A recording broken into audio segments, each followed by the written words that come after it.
Hello students, आपका Saroj Sharma classes YouTube channel के sub division medicos times YouTube channel पर आपका हार्दिक स्वागत है। तो हम बात कर रहे हैं हिस्टोपैथोलॉजी की।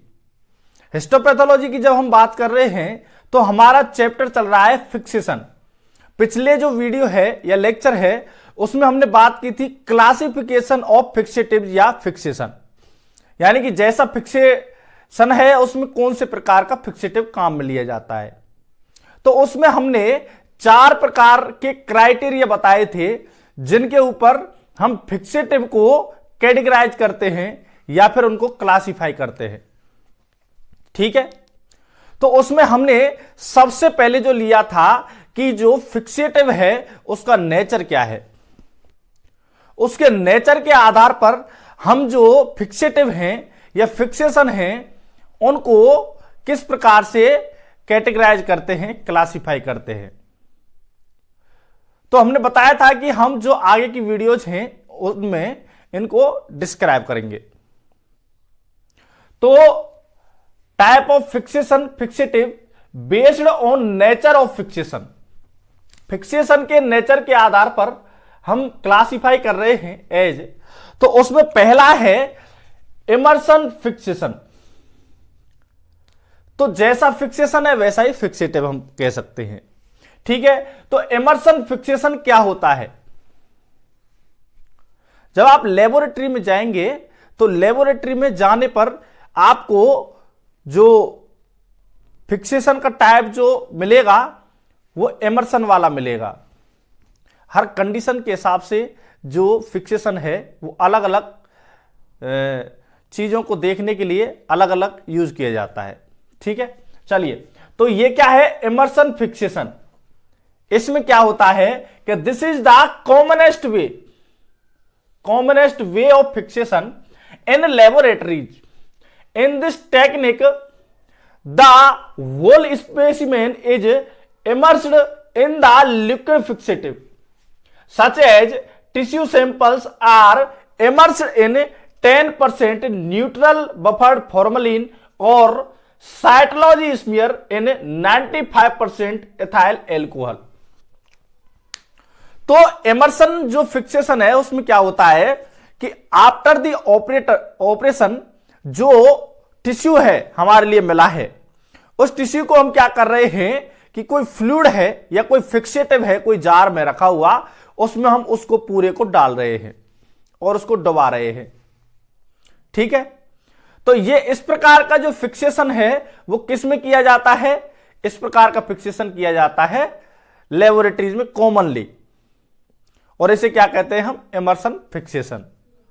साइटोलॉजी में जो है फिक्सेटिव काम में लिया जाता है वो 95% एथाइल एल्कोहल, 10% जो नॉर्मल जो सैंपल टिश्यूज होते हैं उनके लिए फॉर्मलिन।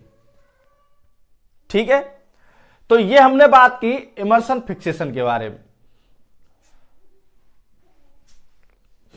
अब हम बात करते हैं कोटिंग फिक्सेशन। तो is used for easy transportation of the slide. तो इस प्रकार का जो फिक्सेशन है वो इजी ट्रांसपोर्टेशन के लिए किसके स्लाइड्स के लिए यूज किया जाता है। The main advantage of spray fixative, इनके अब एडवांटेजेस क्या है?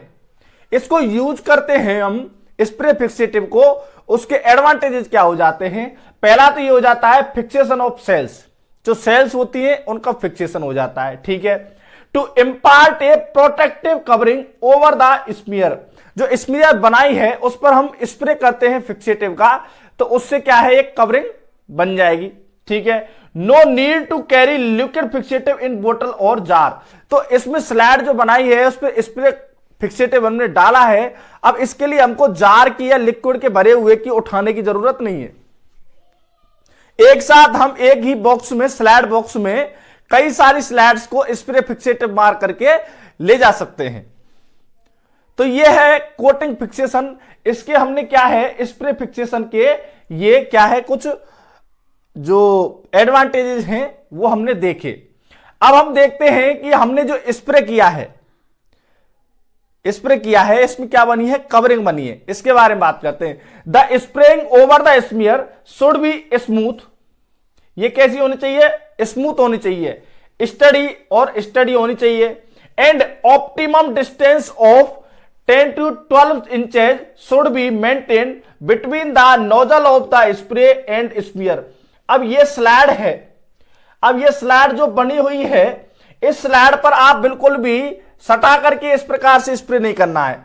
आपको कम से कम 10 से 12 इंच का इतना गैप लेना है, तब आपको इतनी दूर से ऐसे फिक्स ऐसे स्प्रे करनी है।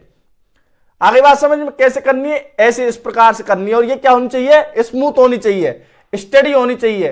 ठीक है, चलिए पहला पॉइंट आपको समझ में आ गया कि डिस्टेंस कितनी होनी चाहिए स्प्रे और नोजल का जो स्प्रे है और उसके स्लैड के बीच में 10 to 12 इंच। आगे बात करते हैं, the spray fixative usually consist of alcohol. तो इसमें जो स्प्रे फिक्सेटिव है, इसमें क्या होता है, यूजुअली एल्कोहल होता है। एंड वैक्स, अकेला एल्कोहल ही नहीं होता है, उसमें क्या होता है, साथ में वैक्स भी होता है। क्या होता है, एल्कोहल एंड वैक्स जो हमने स्प्रे की है। ठीक है, उसी से क्या है, जो स्लैड है उसके ऊपर कोटिंग बनती है इस प्रकार से। Therefore, this wax should be removed before the staining procedure। तो ये जो वैक्स है जो स्लैड के ऊपर आ गई है, इसको हमको क्या करना है, रिमूव करना है। किससे पहले, स्टेनिंग करने से पहले। तो ये हमने बात की कोटिंग फिक्सेशन की। इसमें हमको कुछ चीजें समझ में आई। वो क्या समझ में आई कि जो कोटिंग फिक्सेशन है उसको मोस्टली साइटोलॉजी में यूज किया जाता है। ट्रांसपोर्टेशन जो है इससे इजी हो जाता है। इसके एडवांटेज ये है कि भाई साहब फिक्सेशन सेल्स का फिक्सेशन कर रहा है डायरेक्ट। अगला ये है प्रोटेक्टिव कवरिंग बना रहा है। और फिर क्या है, हमको कोई जार उठा करके लेके नहीं जाना पड़ रहा है। ठीक है, क्या है, एक बॉक्स है उसमें कई सारी स्लैड्स रख लेंगे हम, जिन पर नंबरिंग एक्सेट्रा होगी, जो हमने बात की थी जो पहला चैप्टर है उसमें। ठीक है, तो अब ये हमको एडवांटेज मिले, लेकिन हमको क्या है, कुछ सावधानी बरतनी है कि एक तो वो जो हम स्प्रे कर रहे हैं वो स्मूथ और स्टडी होनी चाहिए। दूसरी क्या है, नोजल और स्लैड के बीच की जो डिस्टेंस है वो प्रॉपर होनी चाहिए, यानी कि 10 to 12 सेंटीमीटर इंचेज होनी चाहिए।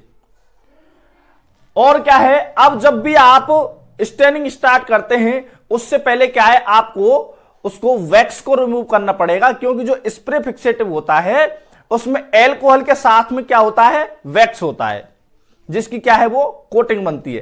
तो इस प्रकार से हमने इमर्शन फिक्सेशन और कोटिंग फिक्सेशन के बारे में बात की। अगले वीडियो हम बात करेंगे vapour fixation, freezing drawing fixation, इनके बारे में। ठीक है, तो अगर आप यहां तक हमारे वीडियो में आ गए हैं तो आपको सब कुछ समझ में आया होगा। नहीं आया उसको कमेंट करके बताएं। अच्छा लगा है तो वीडियो को लाइक करें और शेयर करें और चैनल को सब्सक्राइब जरूर करें। आगे हम बात करते हैं अगली वीडियो में। इसको आप नोट कर सकते हैं, इसको नोट कर लीजिए, क्योंकि आपको ऐसा ही याद रखना है। और अगर बोर्ड है तो बोर्ड में आपको ऐसा ही लिख के आना है। ठीक है।